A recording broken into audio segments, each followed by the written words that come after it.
Welcome back. You are listening to CanuckTunes.ca, coming to you live from the Cat and Fiddle, corner of John Street South at Augusta in Hamilton. Thank you so much for joining us and being here at the pub. We've had a great segment. Our first segment was a toss back to yesteryear, and now we have another repeat offender.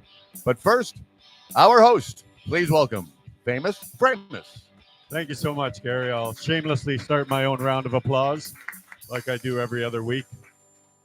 Have we got any Canadian music jibber jabber We this week? do, Monumental occasions to speak of, or yeah, we have a couple birthdays, new additions this week from what do we bands like called Rat Silo. They're from BC. oh, submissions for the station. Yes, Rat Silo. Yes, sounds Oh. great. Sounds Yeah. post-punk kind of thing. And Deer Fang. Deer Fang. Gotta love these names. I like that name actually, Deer Fang. So thank you, and you can submit your broadcast quality music MP3s WAV file to CanuckTunesMusic@gmail.com. Also, in the news, Sarah McLachlan had to cancel a couple Quebec dates. She's unable to reschedule. She had to apologize to her fans. Vocal issues. Oh no. Vocal issues, but she pulled the same, not pulled, but last year, October 2024, she had to cancel in Quebec for acute laryngitis.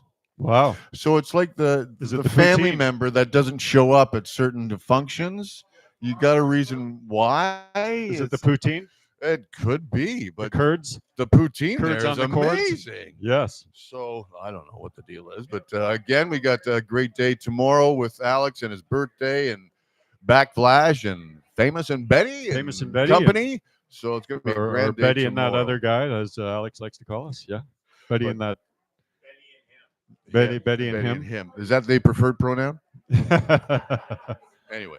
We're flexible here at the Shake It Up Radio. On with the show. Thank you so much to our next guest. He's a repeat performer. We appreciate his time, especially coming in last minute like he has. Please welcome Mr. David Pomfret. Mr. Dave Pomfret.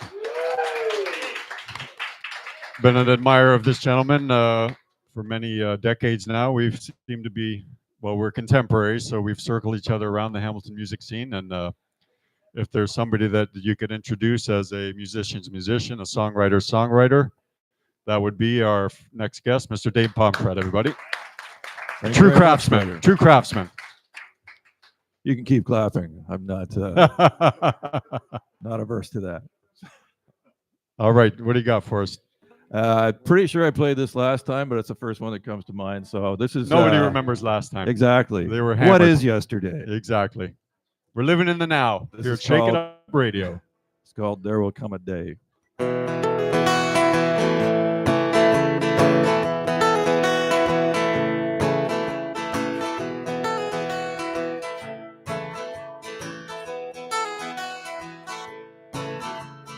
Bus stop, lemon drop, pretend we can't avoid the cops. We locked up for 13 days, and that would be okay.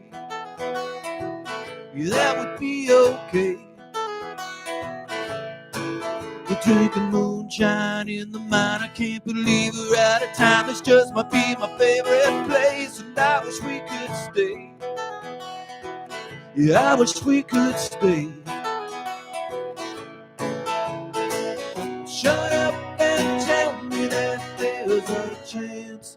Maybe there will come a day. Well, there will come a day. Well, there will come a day. Well, there will come a day. You the blue fly in the wine, I'm better than a porcupine, but not enough to make a change. And people say that's strange. I guess it makes me strange. It leaves a bad taste. Don't take the bait, just formulate your great escape and take the bull by the reins and dream of brighter days.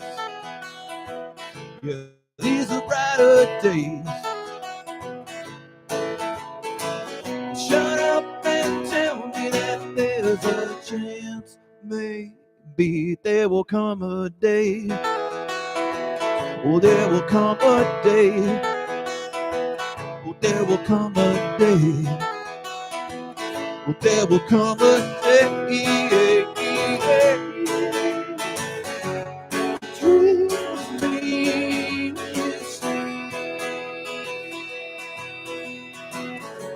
sleep with me in your dreams.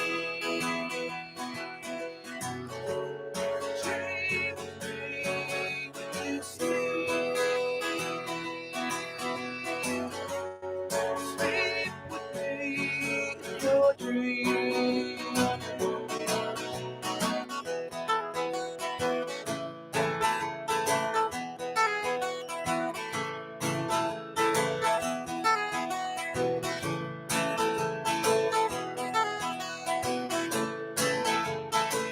Shut up and tell me that there's a chance. Maybe there will come a day.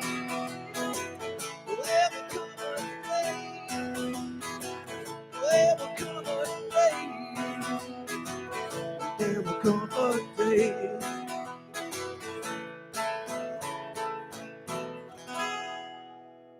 Yes, Mr. Dave Pomfret, everybody. Thank you. Fantastic, brother. You got the bug early. The music bug early. You're, in my life. yeah. Yeah, I was. Were It's you funny, a you know, musical family? Did you have a well, crazy my- uncle stick a guitar in your hand? How did it It was start my for you? brother that stuck a guitar in my hand. So this is what happened. We're dealing with 1982. I'm 13 years old. My mother was musical, and my older brother Rick played guitar. But I played hockey, and I played baseball, and that's Right. what I did. And I was starting to really like girls at that time. So that, I always did, actually. But by that point, it was getting stupid. Still is stupid, believe it or not. 13 is around the fall off point where you Yeah, just go right off the where cliff. It's over. So anyway, in great. Yeah, exactly. Yeah. Well, like we were talking about, that's when your mother's Sears catalog disappeared into your room and never Right. came back out again until I saw Still an there. areola in It's still there 1982 somewhere. and haven't been back since. But anyway, I digress. But yes, you were. So at grade 8 English class, it's 1982 is around the first time camcorders came out, right? So my English teacher, homeroom teacher, but it was also English. His name was Jim White. He had a camcorder, so he had us break up into groups, and we all had to write a play. Each group had to write a play, and whoever wrote the best play would have their play filmed like a movie, like Wow. an actual movie. So what a great That's idea! big time for 82. It was, right, man. exactly. That's like, So what happened was that we were the only group to submit a play, and it was about a band, and the lead singer dies of an OD, just because it's 1982 and that's a cool way to go. wow. But anyway, there's a weird connection there too. But so we got picked to do it. I didn't know how to play guitar, but I asked my brother Rick if he had something I could borrow, and he gave me a Saturn. It looked kind of like halfway between a Strat and a Jazzmaster. Oh, okay. Right? And then one of the guys who was in the band had taken guitar lessons, and he showed me a G chord. And So all you of a need sudden, one all of a chord sudden, and the truth? Exactly. Still trying to find that truth, but yeah, that was it. From that point on, like, it was magic. I played a G out of that. Holy shit, I'm making a proper sound out of this thing, and I've been writing songs ever since, like that day, pretty much. It became not a choice for you anymore. It was No, something and that it's you still had not. to do. Exactly. It Yeah. just it was like breathing. Still is like breathing. That's the separation. Yeah, it's Yeah. not what we want to do. It's what we have to do Exactly. to our own financial detriment and soul crushing. Yeah. What whole better way to crush your catastrophe soul? experience. Yeah, I know. Right? Acceptance and rejection all at once. Exactly. Yeah. That's precisely. crave it, Yeah. man. Yeah. It's perfect. Yeah. We are extroverted introverts with a superior inferiority complex. That's my take on myself. Well, anyway, I like but that a lot. I might borrow You that. can sometime. Okay. pass it on, man. Okay. Pass it on. Yeah. So you started writing. Started writing right away. So I tell people I've written, because we're talking 44 years ago, right? So I've written over 1,000 songs. Most of them were written in the next 7 or 8 years after I started playing, because Right. my buddy Gene Champagne and I Did started. you guys grow up together? Were you kids We were together? in high school together, right? Okay, yep. So funny story about Gene. Gene Champagne, Woo, everybody. let's Yep. hear it for Sham. He's got a show coming up tomorrow night at Clifford's, and it's to raise money for Food share? No animals. It's well, got to do with animals. I think. SPCA. SPCA, SPCA, yeah. Rescues. So I'll be there, I think. Anyway, so Gene sat beside me in math and French classes. So we had an assembly one day. I didn't know he was a musician. We were kind of friends because we sat beside each other in a couple classes. But he's playing drums in this assembly, and he had a little solo. I'm like, holy shit, this guy's awesome. So next This is class, grade 9? grade 9, yeah. Wow, Next yeah. class is so we're talking about around this time of year, I think it was. So next class is math. We're sitting and say, hey man, I didn't know you played drums. I play guitar. So Oh, yeah. that was his response. You didn't get Let's Start a Band? You got No, So? well, we did because he's Gene, right? Yeah, yeah. But we've been best buddies ever since. And in the music room at Saltfleet, the old Saltfleet, which is now where Cardinal Newman is, we're talking a long time ago, but Yeah. the music room had little closet type rooms all the way around the perimeter of the room. And Mr. John Segis, who was a teacher, he gave us a room. So we would go in there every chance we get and just whip off tunes, Nice. just write songs. We were writing. It was an absurd number of songs. Right. It was an awful lot of fun though. And how lucky, like who else gets their own room to write songs in when they're No 14, doubt. 15 years old? Yeah, pretty great. So you guys spent a copious amount of time in there. It's a Cork town?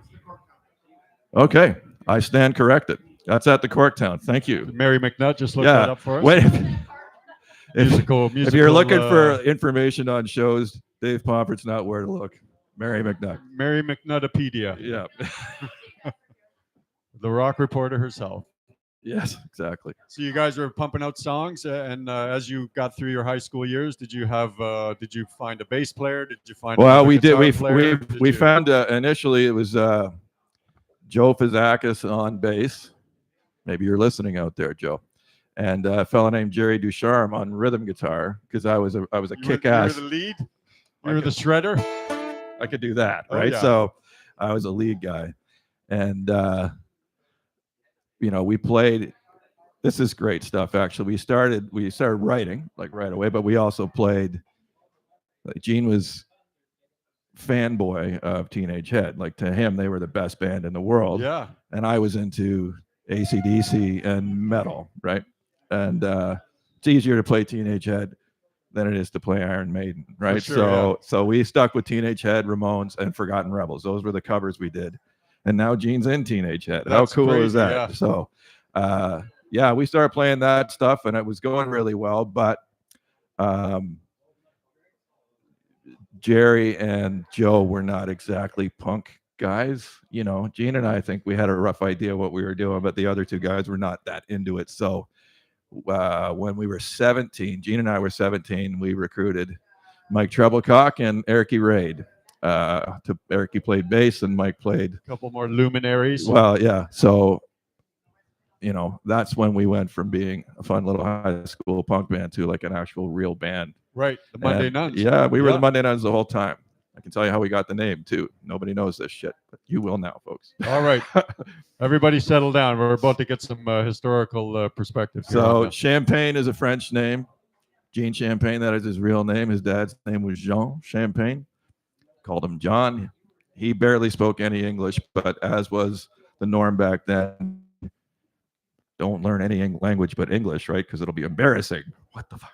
It makes no sense to me. But so Gene can't speak a lick of French, but his dad barely spoke English. His dad unfortunately passed away when we were in grade 10. Massive heart attack, way too young. He was in his early 50s. But so his mother, who couldn't speak a word of French, maintained a relationship with Gene's aunt, his dad's sister, who still lived in Quebec, didn't speak a word of English. Okay. So they would talk on the phone, not understanding each other at all. So Gene, we were called the headphones. We were calling ourselves the headphones, and neither of us liked that. So Gene was thinking something Mum and the Nuns, right? Because when Mum and the Nun talked on the phone, it made no sense, right? So anyway, she was a nun. The aunt she was a sorry, nun. yeah, sorry, she was a Okay. nun. She was in a Now we're convent getting- in Quebec. Sorry, I left that part out. All right. Anyway, so Mom and I'm the here to Nuns- help. I'm here to help, Dave. Thanks, buddy. So anyway, he didn't even mention that to me. And then one fine Monday morning, I walked into the cafeteria and said, "I hate Mondays." And he said, Oh. "Monday Nuns," There you like go. that, just out of the blue. And so we changed the spelling from MON to MUN. To match the nun. Yeah, Yeah, exactly, yeah. to match the Yeah. nun, and it looked really cool in print. Absolutely. Funny thing though, when I quit the band, so I quit the band when I was 22, and they went on to kind of become the Killjoys. So that wasn't bad for them. Yeah. I they went had a on to good drink run. myself stupid for 2 decades. But when I left, they changed it back to MON for whatever reason. just to F with you, man. Pretty much, yeah. Just distance themselves from Dave. That's what they did, really. Anyway, so that's the history there. Well, yeah, you got some ground floor foundational You know, Hamilton iconography there absolutely, with the guys you you're in the know, band that's with, for sure. If you could pick if you live in Hamilton or anywhere near it, and you can pick a bunch of guys to be in a To band be with, in, Gene your Champagne and high Mike school Treblecock band. are not freaking bad. Totally. You know what I mean? That's a pretty good foundation to set your songwriting. Yeah. Uh, And did you guys do?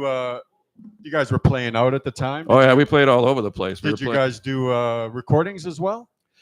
So that was Erky, who is now no longer with us. He moved back to Estonia with his mother a few years ago. Well, a few years, 35 years ago. I don't It's know, a long few time years, ago. 35 Yeah. years. We know how it goes. But he passed away from COVID 3 years ago now, maybe.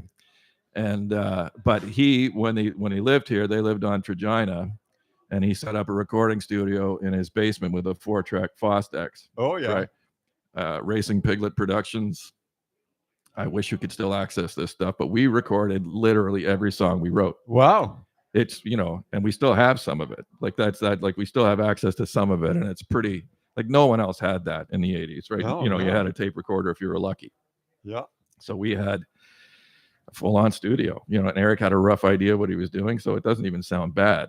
No shit. Eh? Yeah, pretty cool stuff. Any thoughts of putting it out?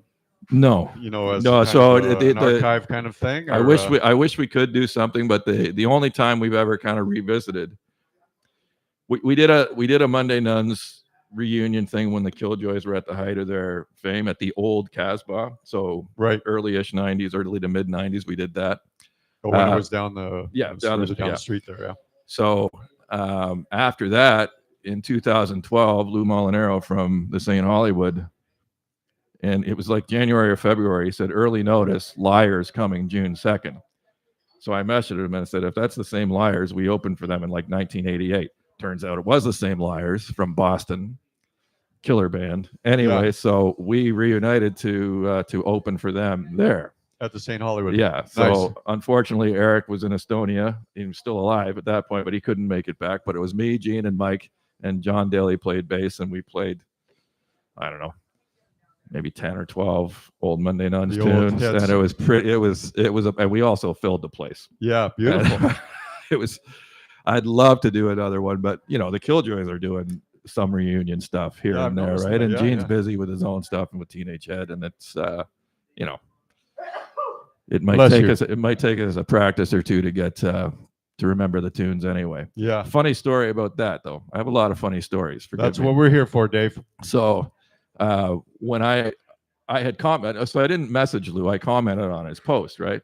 And another fella named What Wave Dave, Dave O'Halloran from London, What Wave Radio, I think it's called. He messaged me and said, I was at that show and I have a cassette of it.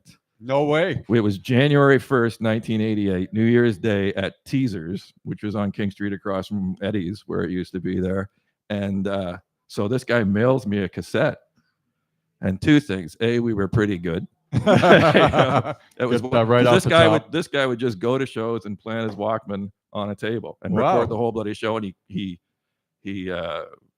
indexed them and he had them all, and so he knew exactly where to look for it. How weird is that? No right? shit. Eh? I didn't even know this cassette existed. These audiophile people that just exist to do that kind of thing. So he sent it to me, and I was listening to it. And who remembers the 80s?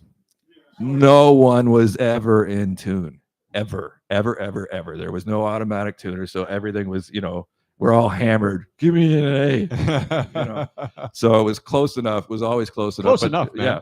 But there was one song came on. I was like, I don't even remember this. And it was my tune. But then it kind of, after I listened to it a few times, it kicked in. I remember the lyrics. So we only played it once or twice live. And here it is captured on this weird cassette. So we ended up playing it there, and it was super fun. That's Anyway, amazing. Yep. That's amazing, man. That's great stories for sure. You want to, did that jiggle your memory on, do you want to hit us with another? I'm not going Monday Nuns on you, Dave. Well, but, I could play a couple, but I'm not going to do Monday Nuns. somewhere No. into your back catalog. Okay, I'll go your back. oeuvre. Catalog. Okay, let's do Dave Pomfret, everybody. So this one's off my first record, which was called No Rush, which was released in 2009. Yep. Getting to be a couple days ago. It's called Sexy Like Heroin. Dave Pomfret.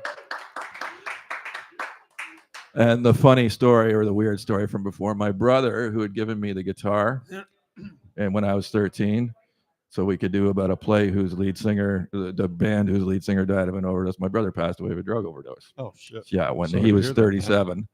And that's what this song's about. It's about, you know, I wrote it 25 years ago now. And there were bands that were trying to look heroin chic, you know, I like remember that, yeah. wafy. And so that's where the name Sexy Like Heroin comes from, is just basically, you know, people die from this shit, so stop trying to look like it. Mm-hmm. And the last half of the song is about the moment I found out that he had passed away anyway. So how's that for your Friday afternoon, folks? Woo-hoo. We're getting the real stuff today, people. I'm sexy like heroin, yeah. You're the cutest girl I've ever been now. And I'm beautiful like sickness.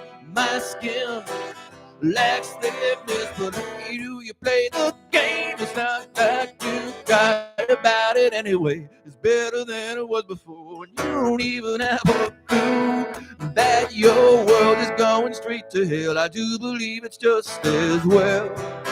Hey, hey. And I'm sexy like heroin, yeah. Sticking needles through my transparent skin now. And I love you like death loves you. I'm watching down from high above you. But hey, do you feel the same? You don't have to lie about it anymore. Just try and even up the score. And you don't even have a clue that your world is going straight to hell. I do believe it's just as well. Hey, the messenger came today. He was a never before seen rage. Hey, the temperature's changed again. I haven't felt this cold in days.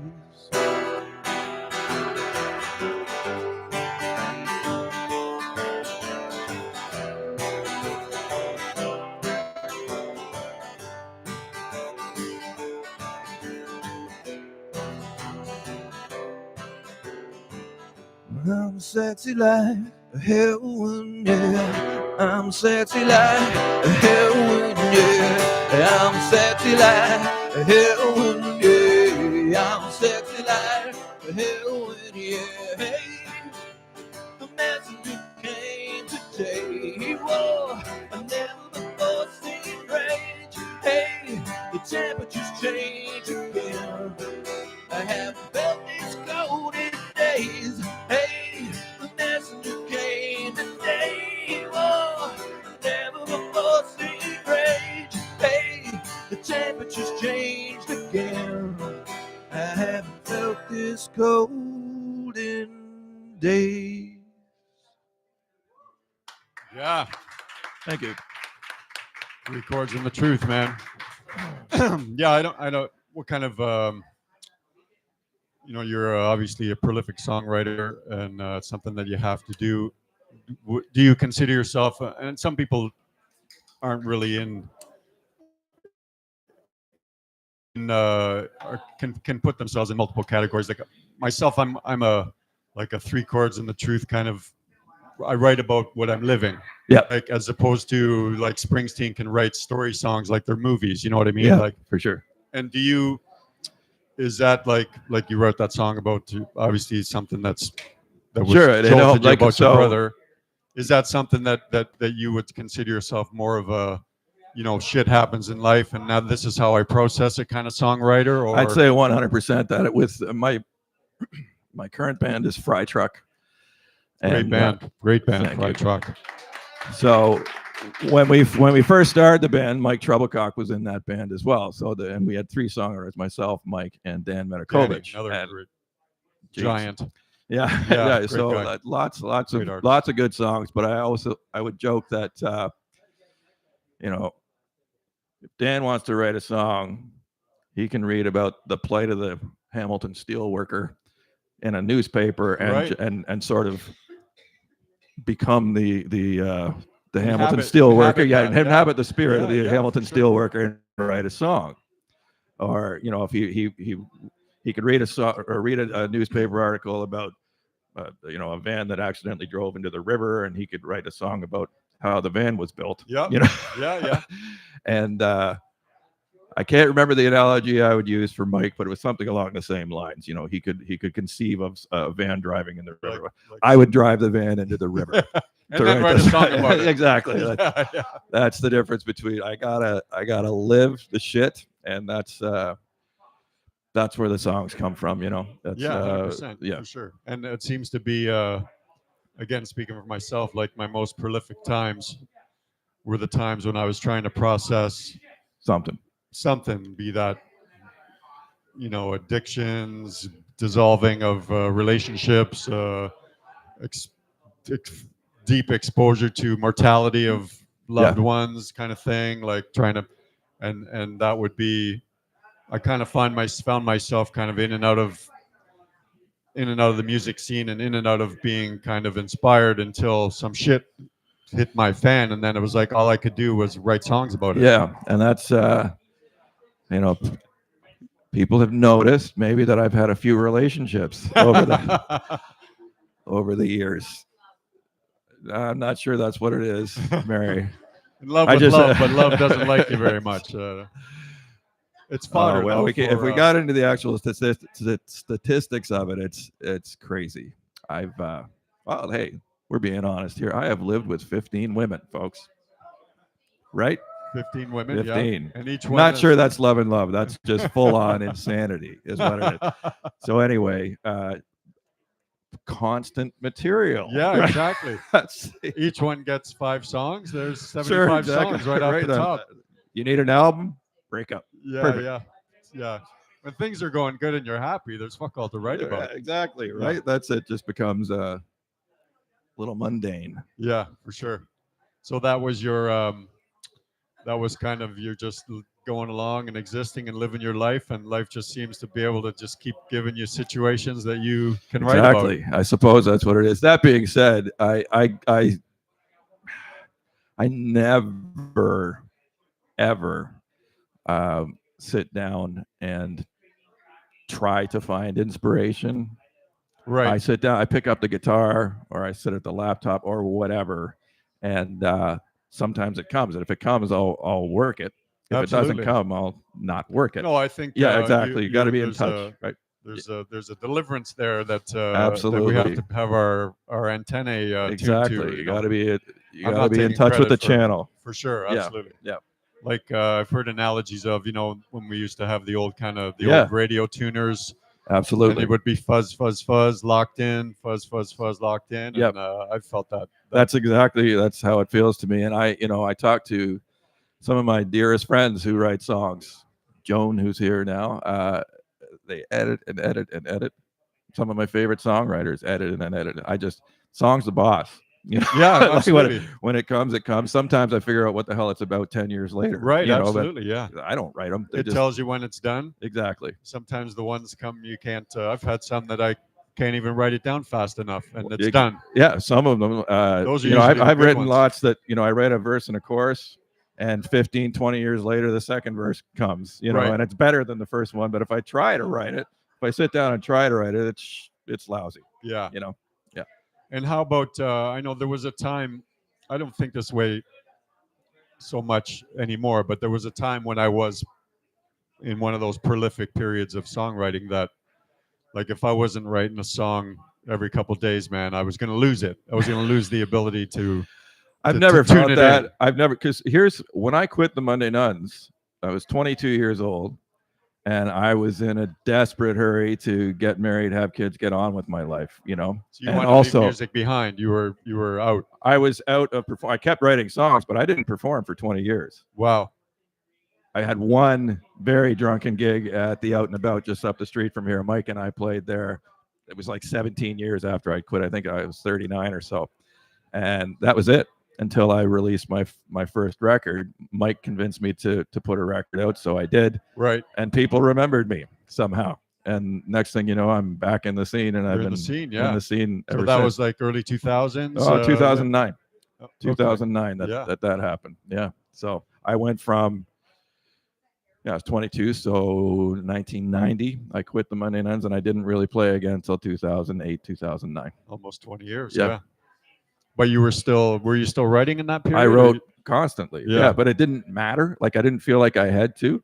I just wrote, like I wrote Sexy Like Heroin. I was working at People's Jewelers at the time, Mhm. and I'm homesick with laryngitis. You can't really sell jewelry if you can't talk, right? So I was home with laryngitis and watching videos when they used to be videos on TV, and the Gandharvas came on. You remember the Gandharvas at the Yeah. first day of spring? That was their first record. Their second record, they show up on my video screen looking like heroin addicts, and they're clearly not heroin addicts, but that's what I kind of laughed at it. And my brother had died years before, but it just like those two things. That was the weird- catalyst, the spark. So I came up with that little riff that, That's that a good thing. riff, yeah. And that was it. Wrote the song. It wrote the song in 10 minutes. I recorded it. I phoned Mike and left that on his answering machine. I played it, said, you can have that if you want. He never took it. But that was, that kind of thing. Like I never put the guitar down. Right. I kept playing it. I would play it. We had parties and things like that. But I had no desire to perform. And straight up truth, it's still not something I need to do. No. I play when people ask me to, but I've never looked for a gig in my life. You're not chasing it anymore? No. Never chased it. No. No. I did when I was like 17, right? Right, But other than right. that, I never have. No, not my thing. But it is your thing, though, because the music that you put out and the craft that you put into your work, the arrangements, the lyrics are like top drawer. It's not Thanks, like man. you're not just spitting out anything that rhymes. You're using a lot of literary tools within Sure. your songwriting. For Yeah, sure. it's important to me that they're good. If they're not good, I don't write them. Right. You just Yeah, if the inspiration if the inspiration's not there, I put it away. If I start something and it's good and nothing's coming, I just put it away until I pull it out again and something comes. Right. And that's that happens a lot. Like I can think of several songs that were started and then not finished for another 10, 15 years. Yeah. Like it just happened, and because I'm waiting for it. For sure. Yeah. Yep. Yeah. Anyway. Not twisting that guitar into a headlock. It'll No, just, not at all. Because yeah. to me, you can hear it. Like if it's something sounds forced, you Right. can hear it. For And sure. I just don't go there. Absolutely. They're coming anyway. Yeah, they're right? coming anyway. Yeah. Well, how about How about another one? How about another one? Why don't I play one that? So I started this one in, I don't know, 2016, 2017 maybe, and finished it Yesterday. a couple years ago. Well, when I finished it, so we were mid-COVID, so 2022 maybe, and I thought I was going to record then, so I got together with some of my fry truck mates, Robin and Kerry and Chris Altman, to just kind of have What a lineup for a band, man. It's not a bad band. Yeah. That's without Matt, You got the best of the best there. right? Yeah. And great people. Wonderful human beings. So anyway, we were just kind of hashing out some tunes, and so I brought some that were half finished, right? So this one, I said, I started writing this years ago, but I like it. I want to do it, but I've only got this. And we kind of started. I said, wait a second. And I sat down, and the second verse, like it was just divinely sent. Oh yeah. I don't even believe in divinity necessarily, but it came right to my brain, and there it was, and it's way better than the first verse. It just took years to come, and Robin records everything. So he's got his phone sitting on a table, and we record it. And I don't know if we'll ever match how cool that. Yeah, unfortunately, it was recorded on a cell phone and not in a studio because Chris Altman came up with just a killer guitar part. Oh yeah, no doubt. Off the cuff, and yeah, it's a pretty cool tune. It's called I don't know what it's called. We might go with I've been calling it what have I been calling it? No, not that. No, it's not. Nothing since Devil's Urge, which is 2016, is officially recorded, right? So there's a lot of tunes. So this is As Yet Untitled. Steve Sinix heard it the other week and suggested As Can Be. So I might call it As Can Be. Canuck Tunes exclusive. Yeah, Canuck Tunes exclusive, everybody. Yeah, there you go.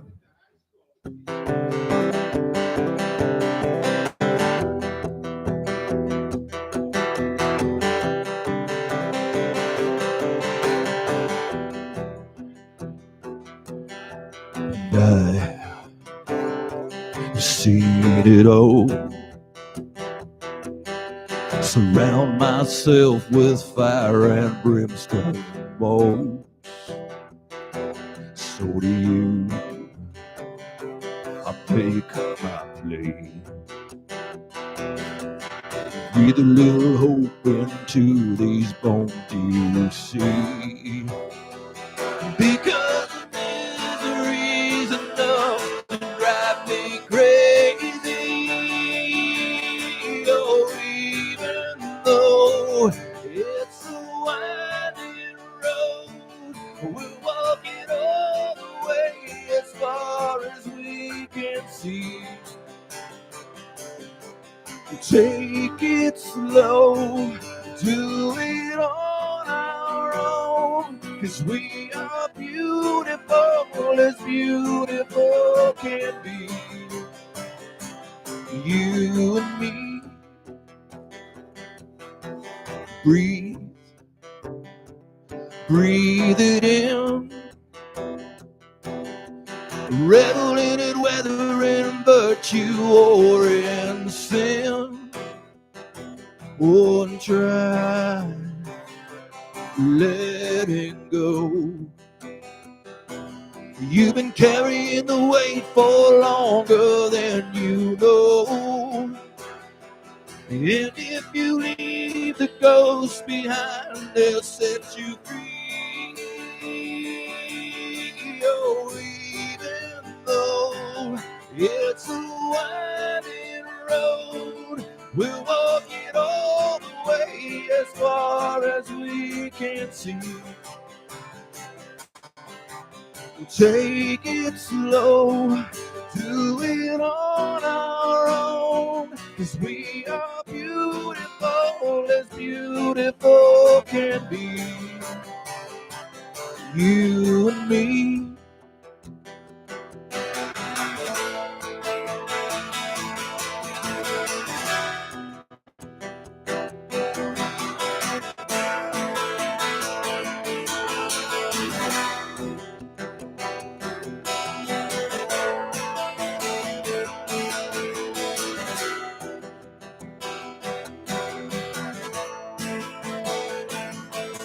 And when it all is said and done, you've gone and saved me.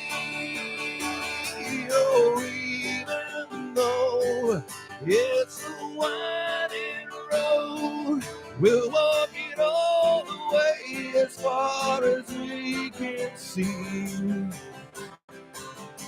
We'll take it slow, do it on our own, 'cause we are beautiful as beautiful can be. You and me.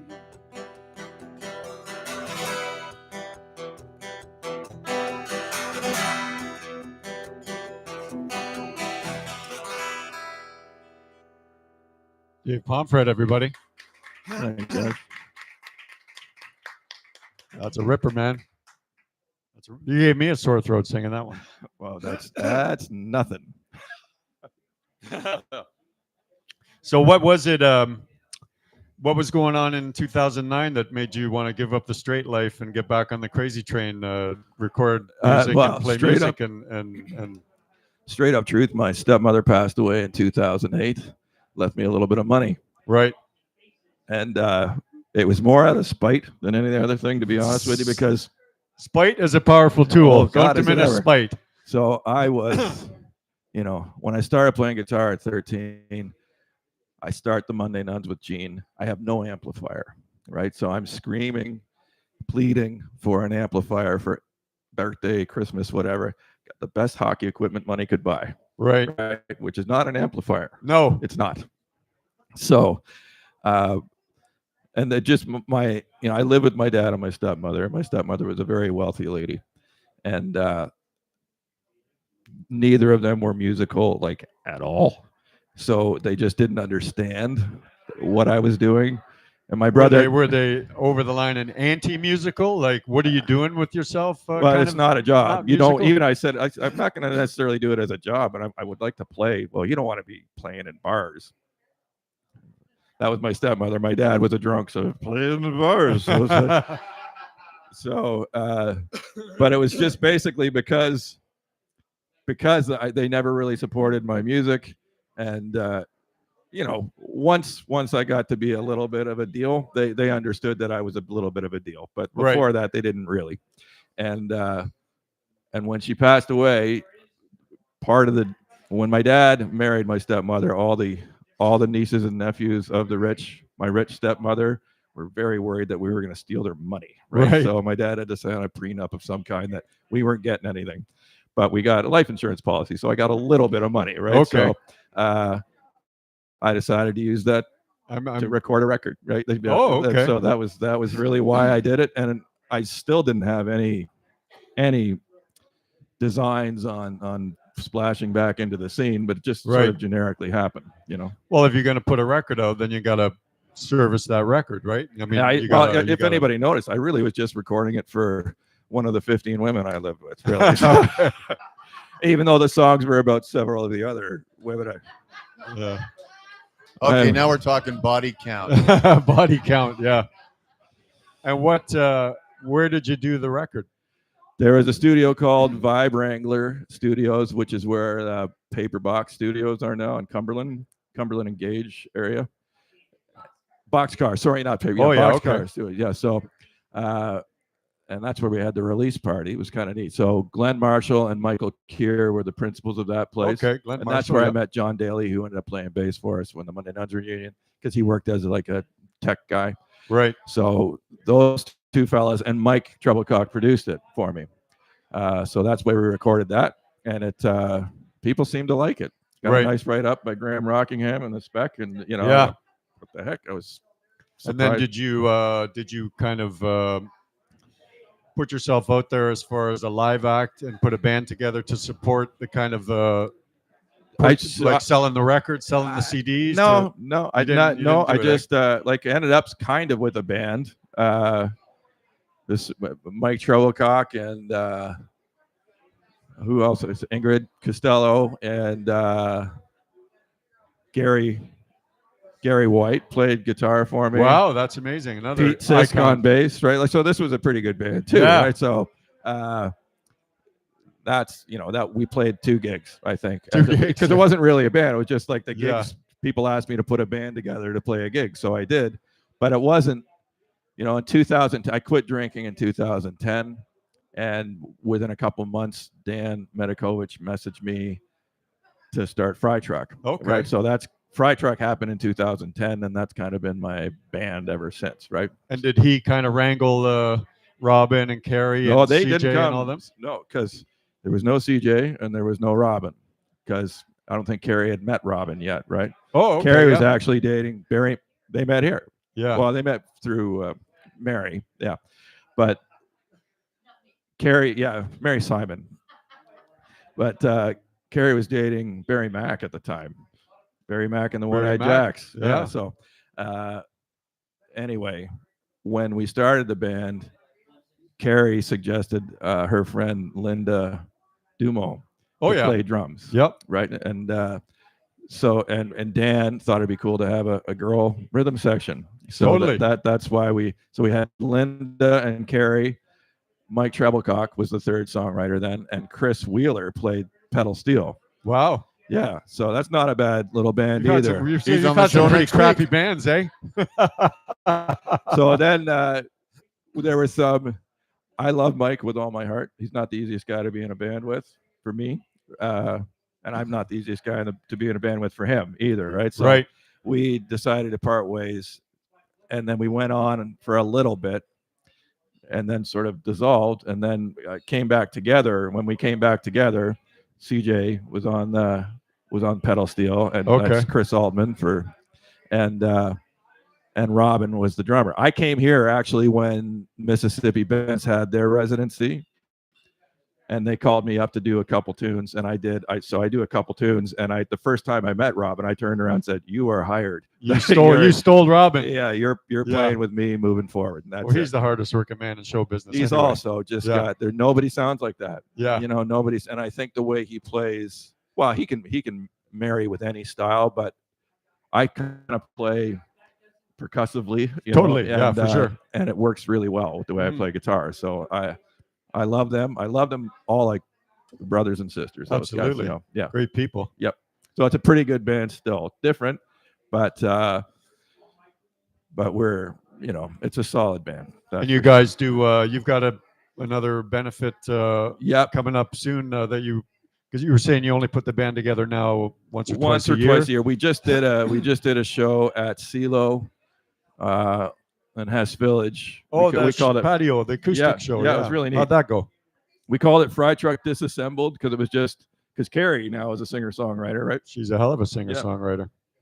So it's the 4 singer-songwriters of Fry Truck playing songs that they don't typically play in Fry Truck. Right. So just kind of songwriters in the round, and that was a neat show. Cool. That was really good. But this is Fry Truck playing the good old family hits, and that's December 7th. In support of Hamilton Out of the Cold for our unhoused brothers and sisters, right? And that's in memory of Ella Medikovich, Dave's that's daughter, beautiful, who passed away a few years And ago. where is that show going to be held? That's at the Bright Room and Staircase Theater. Nice. Yeah, very cool. I've never even seen the room yet, so I'm looking forward to being there. December 7th, Sunday evening. Tickets are still available, so go buy one or 6. Absolutely, yeah, for sure. There's stairs. Just telling you now, there's stairs. I work at Miller's Shoes. Yeah. We have 4 floors of inventory. Okay, there you go. It's not going to affect you. Me, I'm good. Yeah. Yeah. All right. How about another song, Dave? Yeah, I'm going to play not one of mine. So we're talking 20-something years ago, early 2000s, I guess. Mike Treblecock and we're brothers, basically. So we fight like brothers and love each other like brothers, right? Yeah. So we've hung out an awful lot. So in the early 2000s, I was down at Mike's place, and before I left, he just handed me a CD and pointed this song. The song was called Betty Was Black, Billy Was White.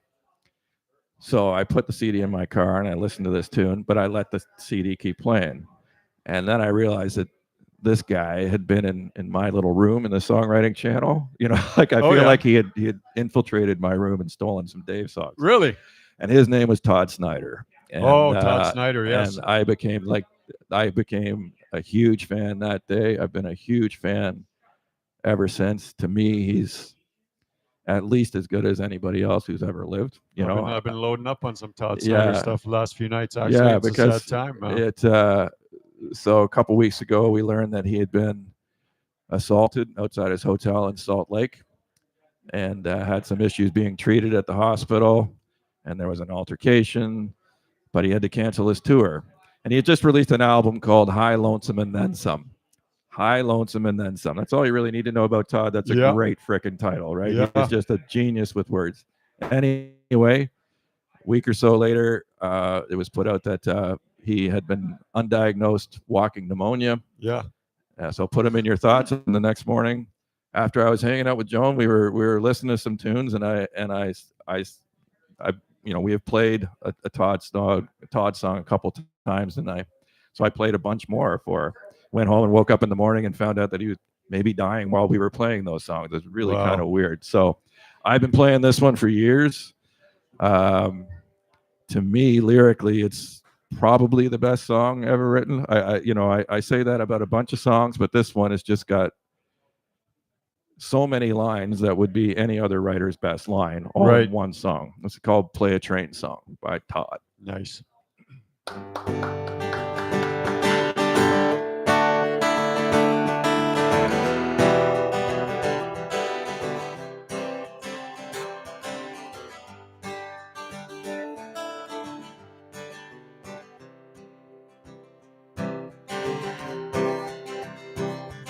Smoking long black Cadillac, the engine winding down.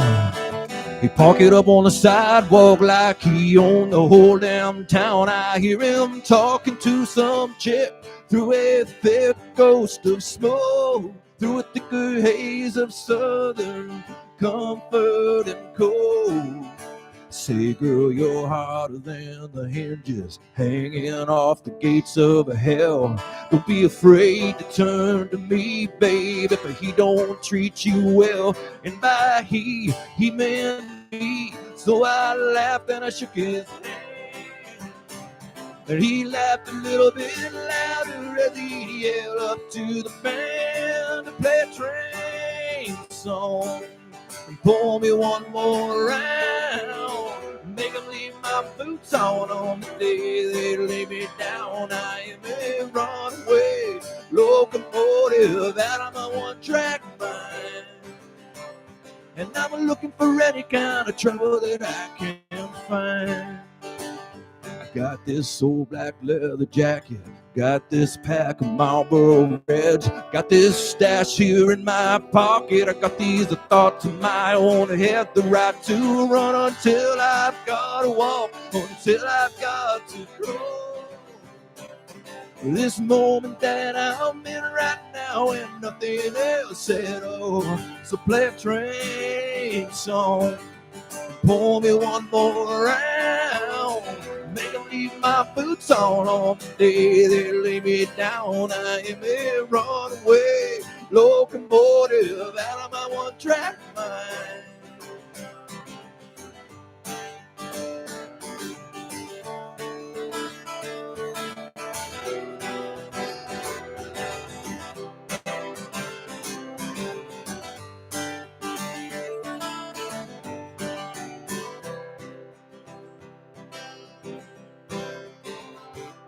Through the television blizzard lights, we looked around his place. I found him cold there on the sofa, a little smile across his face. And though I tried with all my sadness, somehow I just could not weep. For a man who looked to me like he died laughing in his sleep, singing a train song and drinking in one last round. We made him leave his boots on the day we laid him down. He was a runaway locomotive out of his one-track mind. So play a train song, play a train song, play a train song.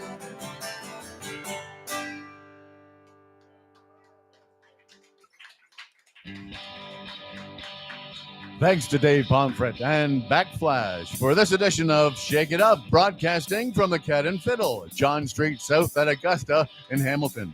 Recorded in front of a live pub audience who believe that the happiest of hookups are based on mutual misunderstanding.